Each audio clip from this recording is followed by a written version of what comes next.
কবিতা, তোমাকে দেখেছিলাম আমার শৈশব প্রথম পাঠশালাতে। সেখানে তোমার বাবা সেই পাঠশালার শিক্ষক ছিলেন। পাঠশালাটি তখনও সরকারি হয়নি। ভাঙা টিনের চালের ঘর, ভাঙা ঘরের বেড়া, যে ঘরে সারা রাত ছিল কুকুরের বাস। কখনো কখনো শিয়াল বেজি এসে মুরগি শিকার করত।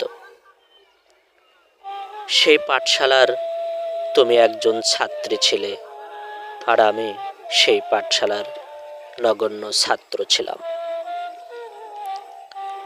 কবিতা, আমি সেই পাঠশালার কথা বলছি, যেখানে বদনদার, বউচি, দাঁড়বউচি, গোড়া গোড়া খেলতে গিয়ে কত যে মুখ থুবড়ে পড়ে গিয়েছি, যার হিসাব এই এক জীবনের ধারাপাত গ্রন্থে নাই।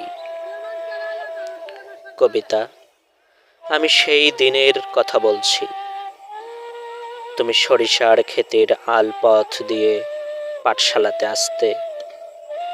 কখনো কখনো পা পিছলে পড়ে গিয়েছ। আমি তা দেখে খুব হেসেছি।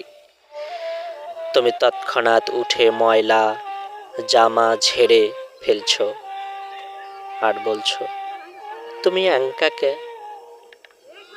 কবিতা, তোমার সেই সহস্র আঞ্চলিক বাক্য আজকাল খুব মনে পড়ে।